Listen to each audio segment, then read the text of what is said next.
أعوذ بالله من الشيطان الرجيم. بسم الله الرحمن الرحيم.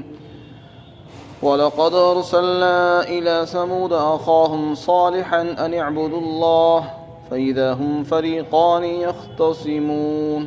قال يا قوم لم تستعجلون بالسيئة قبل الحسنة لولا تستغفرون الله لعلكم ترحمون. قالوا اطيرنا بك وبمن معك قال طائركم عند الله بل أنتم قوم تفتنون. وكان في المدينة 9 رهط يفسدون في الأرض ولا يصلحون. قالوا تقاسموا بالله لنبيتنه وأهله ثم لنقولن لبريه ما شهدنا مهلك أهله وإنا لصادقون. ومكروا مكرا ومكرنا مكرا وهم لا يشعرون. فانظر كيف كان عاقبة مكرهم أنا دمرناهم وقومهم أجمعين. فتلك بيوتهم خاوية بما ظلموا إن في ذلك لآية لقوم يعلمون. وأنجينا الذين آمنوا وكانوا يتقون. اور یقیناً ہم نے قوم سمود کے پاس ان کے بھائی حضرت صالح علیہ السلام کو رسول بنا کر بھیجا، اور انہوں نے ان سے کہا کہ تم اللہ کی عبادت کرو، تو وہ ایک دم سے 2 فریق بن گئے اور جھگڑنے لگے آپس کے اندر۔ حضرت صالح علیہ السلام نے فرمایا، اے میری قوم کے لوگوں، تم برائی کی کیوں جلدی کرتے ہو نیکی سے پہلے؟ تم اللہ سے توبہ کیوں نہیں کرتے تاکہ تم پر رحم کیا جائے؟ انہوں نے جواب دیا کہ تمہاری اور تمہارے ساتھیوں کی وجہ سے ہم برا شگون لے رہے ہیں۔ حضرت صالح علیہ السلام نے فرمایا کہ تمہاری بدشگونی اور تمہاری نحوست کا سبب اللہ کے پاس ہے، بلکہ بات یہ ہے کہ تم لوگ عذاب کے اندر اور فتنے میں مبتلا کیے جاؤ گے۔ اور اس شہر کے اندر 9 آدمی ایسے تھے جو زمین میں فساد مچاتے اور اصلاح کا کام نہیں کرتے تھے۔ انہوں نے آپس میں کہا کہ تم آپس میں اللہ کی قسمیں کھاؤ کہ ہم ضرور صالح کو اور اس کے گھر والوں کو رات میں قتل کر دیں گے، اور پھر ہم ضرور اس کے ولی سے کہیں گے کہ ہم اس کے گھر والوں کی ہلاکت کے وقت حاضر نہیں تھے، اور ہم اس بات میں بالکل سچے ہیں۔ چنانچہ انہوں نے ایک چال چلی اور ہم نے بھی ایک چال چلی، اور ان کو اس کی خبر بھی نہیں ہوئی۔ تو آپ دیکھیے کہ ان کے مکر اور ان کی چال کا کیا انجام ہوا۔ ہم نے ان سب کو، ان کی قوم کو، سب کو ہلاک کر دیا۔ یہ ان کے مکانات ہیں جو ان کے ظلم کی وجہ سے خالی پڑے ہوئے ہیں۔ یقیناً اس میں اور اس واقعے کے اندر عبرت اور نشانی ہے ان لوگوں کے لیے جو علم رکھتے ہیں۔ اور ہم نے ایمان والوں کو نجات عطا فرمائی۔ ایمان والے وہ جو ایمان لائے اور جو اللہ سے ڈرتے تھے اور شرک سے بچتے تھے۔ گزشتہ آیات میں حضرت سلیمان علیہ السلام کا تفصیلی واقعہ ذکر کیا گیا، جس میں بلقیس کے ساتھ ان کا ایک واقعہ ذکر کیا گیا۔ بلقیس نے یمن کے اندر حکومت قائم کی تھی۔ حضرت سلیمان علیہ السلام نے اس کے پاس خط بھیجا، چنانچہ وہ اس خط کے نتیجے میں حضرت سلیمان علیہ السلام کے پاس فرمانبردار بن کر آ گئی۔ اس سے پہلے اس نے ہدیہ تحائف کے ذریعے سے بھی آپ کو خریدنا چاہا، لیکن آپ نے ہدیہ تحائف قبول نہیں کی۔ مفسرین نے لکھا ہے کہ اگر کوئی آدمی ہدیہ دے تو اس کو قبول کرنا چاہیے، سنت ہے۔ ہدیہ دینا، ہدیہ لینا سنت ہے۔ رسول پاک صلی اللہ علیہ وسلم ہدیہ دیا بھی کرتے تھے اور لیا بھی کرتے تھے۔ اگر کوئی آدمی ہدیہ دیتا تو آپ اس کا بدلہ اور عوض بھی اس کو اسی وقت عنایت فرما دیا کرتے تھے، خالی ہاتھ نہیں جانے دیتے۔ لیکن اگر کسی شرعی عذر کی وجہ سے ہدیہ نہ قبول کیا جائے تو اس کی بھی گنجائش ہے۔ مثلا کوئی آدمی آپ کو ہدیہ پیش کر رہا ہے، لیکن وہ بشکل رشوت ہے، رشوت کی شکل میں ہدیہ پیش کر رہا ہے، رشوت دے رہا ہے اور نام اس کو ہدیے کا دے رہا ہے، تو وہ ہدیہ نہیں، وہ رشوت ہے۔ اس کو اگر آپ رد کرنا چاہیں گے تو رد کر سکتے ہیں۔ یہاں پر بھی حضرت سلیمان علیہ السلام نے جو ہدیہ واپس کیا ہے، بلقیس نے اس کو ہدیے کا نام دیا تھا، انی مرسلۃ الیہم بہدیۃ، لیکن حضرت سلیمان نے اس کو واپس کر دیا، اس لیے کہ اگر وہ قبول کر لیتے تو پھر بلقیس کو اس کی حکومت کے ساتھ اس کے شرک اور کفر کے ساتھ برقرار رہنا پڑتا آپ کو۔ وہ ایک رشوت ہوتی، اور رشوت کے لین دین کے بعد پھر آپ اس کو روک نہیں سکتے، اس کو غلط بات سے منع نہیں کر سکتے آپ۔ رشوت ایک ایسی چیز ہے، یا کوئی آدمی اپنے حرام مال سے آپ کو ہدیہ پیش کر رہا ہو تو آپ اس کو رد کر سکتے ہیں، ٹھکرا سکتے ہیں، کیونکہ حلال مال ہی لینا جائز ہے، حرام مال کا ہدیہ نہیں قبول کیا جاتا۔ غرض یہ کہ بلقیس فرما بردار بن کر آئی اور مسلمان بھی ہو گئی، اس کا واقعہ یہاں پر ذکر کیا جا چکا۔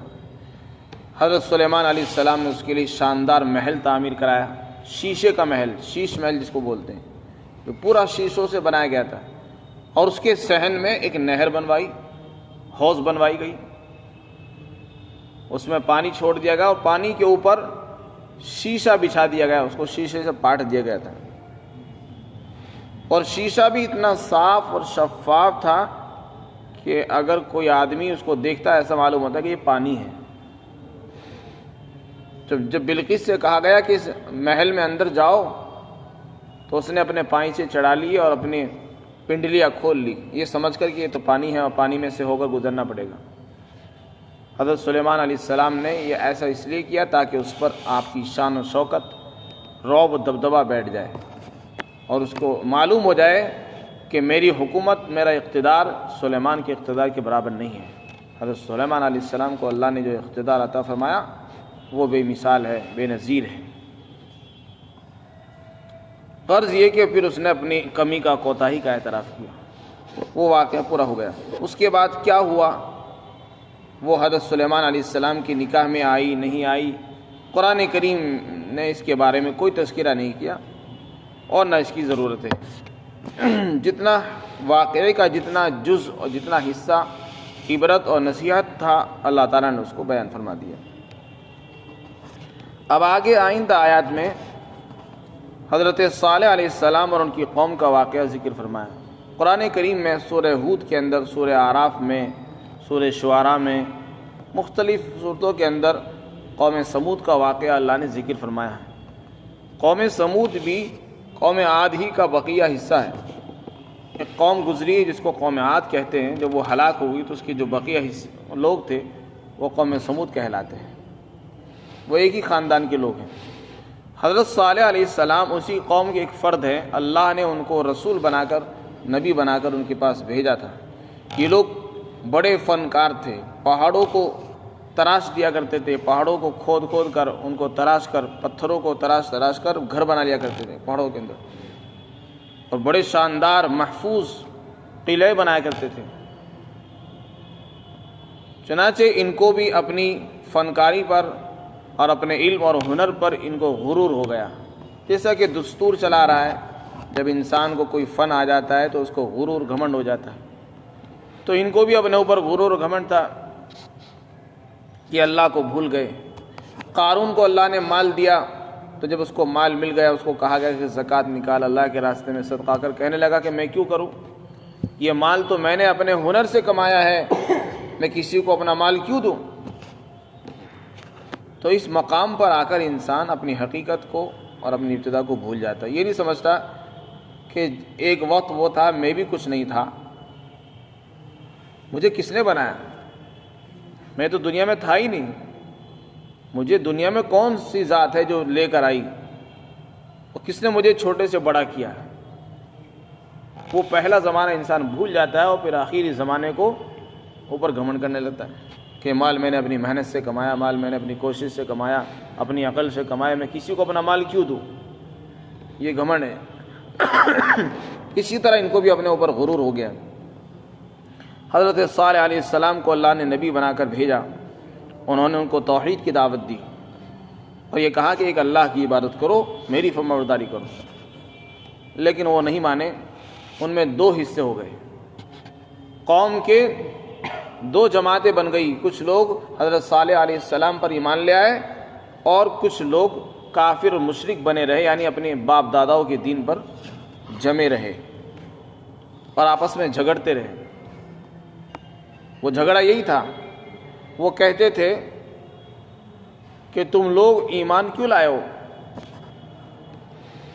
ضعیف لوگوں سے، ایمان والے جو تھے وہ کمزور تھے، ان کو کہتے تھے کہ تم ایمان کیوں لائے ہو؟ وہ کہتے تھے ہم تو ایمان لے آئے اور ہم اس سے ہٹنے والے نہیں ہیں۔ حضرت صالح علیہ السلام کو سمجھاتے تھے، ڈراتے بھی تھے، دھمکاتے تھے، لیکن جب عذاب کی ان کو دھمکی دی جاتی تو کہتے تھے لے آؤ پھر، یا صالح ائتنا بما تعدنا، اے صالح اپنا وہ عذاب جس کی تو آپ ہمیں دھمکیاں دیتے ہیں وہ لے آؤ اگر آپ سچے ہو۔ قرآن کریم میں یہاں پر صالح علیہ السلام کا یہ مقولہ نقل کیا، انہوں نے فرمایا کہ اے لوگو تم عذاب کی کیوں جلدی مچا رہے ہو؟ عذاب کوئی ایسی چیز ہے کہ جس کی جلدی مطالبہ کیا جائے؟ عذاب سے تو انسان ڈرتا ہے، اس کو ڈرنا چاہیے، انسان اس سے تباہ ہوتا ہے، دنیا اور آخرت برباد ہو جاتی ہے، اس کی جلدی مچانے کا کیا مطلب؟ نیکی سے پہلے تو آپ کو ایمان قبول کرنا چاہیے، توحید قبول کرنی چاہیے، مغفرت مانگنی چاہیے، توبہ کرنی چاہیے، اس سے پہلے ہی تم برائی کا مطالبہ کر رہے ہو۔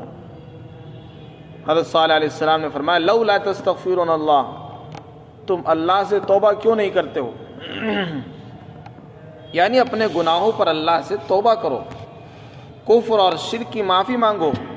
جب تم سچے دل سے اللہ سے توبہ کرو گے تو پھر انشاءاللہ تمہاری ساری لغزشیں معاف کر دی جائیں گی اور تمہارے اوپر سے عذاب، مشکلات اور قحط سالیہ جو آ رہی ہیں وہ ختم ہو جائیں گی۔ لیکن ان کی بات سمجھ میں نہیں ہے۔ حضرت صالح علیہ السلام نے فرمایا کہ تم پر رحم کیا جائے گا۔ مفسرین نے لکھا ہے کہ وہ لوگ قحط سالی کے اندر مبتلا ہو چکے تھے، تو اللہ کی رحمتیں کیسے متوجہ ہوتی؟ اللہ کی رحمتیں اسی پر متوجہ ہوتی ہیں جو اللہ کے اوپر ایمان لاتا ہے۔ انہوں نے جواب میں یہ کہا کہ جب سے آپ یہاں نبی بن کر آئے ہو اور تمہارے ساتھی جو ایمان لائے ہیں، جب سے آپ آئے ہو تمہاری وجہ سے ہم منحوس ہو چکے ہیں، ہمارے اندر نحوست آ گئی ہے۔ جب تک صالح ہمارے درمیان نہیں تھے اس وقت تک ہم پوری کی پوری قوم ایک ہی برادری تھی، اور جب سے انہوں نے نبوت کا دعویٰ کیا ہماری برادری کے، ہماری قوم کے دو حصے ہو گئے، آدھے صالح کے ساتھ ہیں اور آدھے اپنے باپ دادا کی دین پر ہیں۔ یہ جملہ ہر انسان کہا کرتا ہے کہ جب سے یہ انسان آیا ہماری برادری کے دو حصے ہو گئے، یہ ہر نبی کو کہا گیا، اور اس نبی کے آنے سے پہلے پوری برادری ایک ساتھ تھی۔ تو اس کا مطلب یہ کہ تم منحوس آدمی ہو، نبی سے کہہ رہے ہیں کہ تم اور تمہارے ساتھی منحوس ہیں، تمہارے آتے ہی برادری کے دو حصے ہو گئے، اور جب تک تم نہیں آئے تھے ہم ایک تھے۔ حضرت صالح علیہ السلام نے فرمایا کہ ہم منحوس نہیں ہیں، اور ہمیں منحوس مت سمجھو، تمہاری نحوست کا سبب ہماری آمد نہیں، تمہاری نحوست کا سبب تمہارے اعمال ہیں، کفریہ شرکیہ اعمال جو تم کرتے ہو وہ تمہاری نحوست کا سبب ہے، اور وہ کیا ہے وہ اللہ جانتا ہے۔ فرمایا طائرکم عند اللہ، تمہاری نحوست کا سبب اللہ کو معلوم ہے، بلکہ تم ہمیں منحوس سمجھ رہے ہو، اب تمہارا وقت قریب آ چکا ہے کہ تم کو عذاب میں مبتلا کیا جائے گا، لہذا ایک دوسرے پر تہمت لگانے سے، ایک دوسرے پر جو ہے برائی ڈالنے سے کام نہیں چلنے والا، اپنی اصلاح کرنی ہوگی۔ قرآن کریم میں اس مقام پر ایک بات اور ذکر کی گئی کہ قوم سمود کے اندر 9 آدمی انتہائی فسادی، دنگا کرنے والے، فساد مچانے والے تھے، انتہائی شریر قسم کے آدمی تھے، ہر وقت فساد کرنے والے تھے، لڑائی جھگڑا کرنے والے تھے، کبھی بھی کوئی اصلاحی کام نہیں کرتے تھے وہ۔ جیسے کہ ہر قوم کے اندر شریر اور فتین قسم کے آدمی ہوتے، تو وہاں 9 آدمی تھے۔ فرمایا فی المدینہ 9 رہط یفسدون فی الارض، زمین میں فساد کرتے تھے اور اصلاح کا کوئی کام نہیں کرتے تھے۔ ایک مرتبہ انہوں نے قسم کھا لی، سب نے ایک ساتھ اللہ کی قسمیں کھائی کہ سب اللہ کی قسم کھاؤ کہ ہم صالح کو بھی نہیں چھوڑیں گے اور ان کے گھر والوں کو بھی نہیں چھوڑیں گے، راتوں رات ان کو ایک ساتھ ایسا قتل کریں گے کسی کو خبر بھی نہیں ہوگی کس نے قتل کیا۔ اور ان کی اونٹنی کو بھی قتل کریں گے۔ اور جب صبح کو چرچا ہوگا کہ بھائی کس نے کیا قتل کیا، کس نے قتل کیا، تو ہم ان کے رشتہ داروں سے، ان کے اولیاء سے کہہ دیں گے کہ ہم تو وہاں موجود نہیں تھے، ہمیں پتہ نہیں، ہم سچ بول رہے ہیں، لہٰذا ہماری بات کا یقین کیا جائے۔ یہ انہوں نے پلاننگ کی، اسی کو قرآن کریم نے مکر سے تعبیر کیا۔ مکر کہتے ہیں سازش، تدبیر، چال۔ قرآن کریم میں اللہ نے فرمایا کہ انہوں نے ایک چال چلی کہ راتوں رات اندھیرے میں حملہ کیا جائے، کسی کو پتہ نہ چلے، اور سب ایک ساتھ حملہ کریں، اور صبح کو جب چرچا ہو تو سب کہہ دو کہ ہم اس سے بے خبر ہیں، ہمیں معلوم نہیں، ہمیں تو وہاں موجود نہیں تھے۔ جیسا کہ حضرت محمد صلی اللہ علیہ وسلم کے بارے میں لوگوں نے سازشیں کی کہ سب ایک ساتھ قتل کرو، پتہ ہی نہ چلے کسی نے قتل کیا، نہ کسی کا نام آئے، اور اگر کوئی دیت وغیرہ دینی بھی پڑے تو سب مل کر دے دیں گے۔ تو جیسے قریش کے لوگ نبی کو قتل کرنے سے ڈرتے تھے اس بات سے کہ ان کے اولیاء، ان کے رشتہ دار ہم سے قصاص کا مطالبہ کریں گے، اسی طرح یہ بھی ڈرتے تھے، تو اس طرح کی تدبیریں کی۔ اللہ تعالیٰ فرماتے ہیں کہ ہم نے بھی تدبیر کی، انہوں نے بھی ایک چال چلی، ہم نے بھی ایک چال چلی۔ انسان سوچتا ہے بس میری ہی چال اصل چال ہے، وہ خدا کو بھول جاتا ہے کہ خدا بھی کوئی چال چلتا ہے۔ تو قرآن کریم میں اللہ نے فرمایا انہوں نے بھی ایک چال چلی، ہم نے بھی چال چلی۔ انہوں نے اونٹنی کو تو قتل کر دیا۔ حضرت صالح علیہ السلام سے انہوں نے مطالبہ کیا تھا کہ ہم تم کو نبی ماننے کو تیار ہیں، تم اس پہاڑ سے اونٹنی نکال کر دکھاؤ۔ حضرت صالح علیہ السلام نے اونٹنی نکال کر دکھا دی، معجزے کے طور پر اونٹنی نکل کر آئی، وہ دودھ دینے لگی، پانی پیتی تھی، کھانا کھاتی تھی، یوں ہی آزاد گھومتی تھی وہ، اس پر بھی ایمان نہیں لائے۔ آپ نے منع فرما دیا کہ کوئی آدمی اس کو برائی سے قتل نہ کرے، نہ چھوئے برے ارادے کے ساتھ، لیکن انہوں نے اس کو بھی نہیں چھوڑا، اسی کو قتل کر دیا۔ جس دن اس کو قتل کیا آپ نے ان کو بتا دیا کہ بس اب عذاب آنے والا ہے، تمہارے پاس تھوڑا سا وقت رہ گیا۔ چنانچہ اللہ تعالیٰ فرماتے کہ دیکھو انہوں نے نبی کو قتل کرنے کا ارادہ کیا تھا، اس سے پہلے ہی وہ ختم کر دیے گئے۔ بعض مفسرین نے لکھا ہے کہ وہ 9 آدمی حضرت صالح علیہ السلام اور ان کی قوم کے گھر والوں کو قتل کرنے کے لیے چلے تھے، پہاڑ پر سے ایک پتھر اوپر سے لڑک کر آیا اور اس سے سب ہلاک ہو گئے۔ اس کے بعد پوری قوم ہلاک ہو گئی، ایک چیخ اور چنگھاڑ آئی، پوری قوم برباد کر دی گئی۔ اللہ تعالیٰ فرماتے کہ دیکھو فانظر کیف کان عاقبۃ امرہم، ان کی چال کا کیا انجام ہوا دیکھو۔ تو اس لیے انسان کو اپنی عقل پر، اپنی ذہانت پر گھمنڈ نہیں کرنا چاہیے کہ میں بہت اچھی چال چلتا ہوں، بلکہ ہمارے اس اوپر بھی کوئی بڑا بیٹھا ہوا ہے۔ آگے فرمایا کہ انا دمرناہم، ہم نے ان سب کو برباد کر دیا، ان کی پوری قوم کو ہلاک کر دیا، اور ان کے گھر آج بھی ویران اور خالی پڑے ہوئے ہیں۔